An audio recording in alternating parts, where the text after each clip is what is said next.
জামাই ষষ্ঠী উপলক্ষে মা রান্না করেছিল ইলিশ, কাতল, পাবদা, বোয়াল। তো চলো, আজকের ব্লগটা থাকছে গোটাটাই জামাই ষষ্ঠী স্পেশালের। হ্যালো এভরিওয়ান, আমি মিষ্টু চলে আসলাম নতুন একটা ব্লগ নিয়ে। আর আমার ব্লগে তোমাদের অনেক ওয়েলকাম। কেমন আছো সবাই? যেদিন এই ভিডিওটা করেছিলাম, এই দেখো পাখিকে চুপটি করে আমার কোলে বসে পুজো দেখছে। তো আমরা পাশের বাড়ির কাকিমার বাড়িতে সকাল সকাল স্নান টান করে রেডি হয়ে চলে গিয়েছিলাম ষষ্ঠী পুজো করতে। তো ষষ্ঠী পুজো করা মাত্রই দেখতেই পাচ্ছ এত গরম, ঠাকুরমশাইয়ের অবস্থা প্রচণ্ড খারাপ হয়ে গেছে। আর এখানে যে দেখতে পাচ্ছ পাখা, কুলো, আম, ফল, দুব্বার আটি এসব দিয়েই ষষ্ঠী পুজো করতে হয়। তো ষষ্ঠী পুজো সাধারণত সন্তানদের জন্যই করতে হয়। তো আমি তো করেছিলাম, তোমরা কে কে করেছো অবশ্যই কমেন্টসে জানাবে।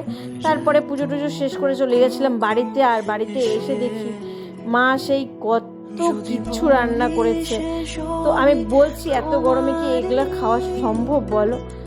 ভিডিওটা কেমন লাগলো অবশ্যই কমেন্টসে জানাবে। ভিডিওটা ভালো লাগলে একটা লাইক কমেন্ট করতে ভুলো না। সবাই ভালো দেখো, সুস্থ দেখো, সাবধানে দেখো। নেক্সট ব্লগে আবার দেখা হবে। ততক্ষণের জন্য টাটা। কি রান্না করেছে তোমরা প্লিজ একটু দেখে নিও। আমি অত নাম বলতে পারছি না, কারণ নাম বলতে গেলে পুরোটাই শেষ হয়ে যাবে। আর তোমরা কি কি কে কে কি কি দিয়ে খেয়েছিলে অবশ্যই কমেন্টসে জানাবে। টাটা।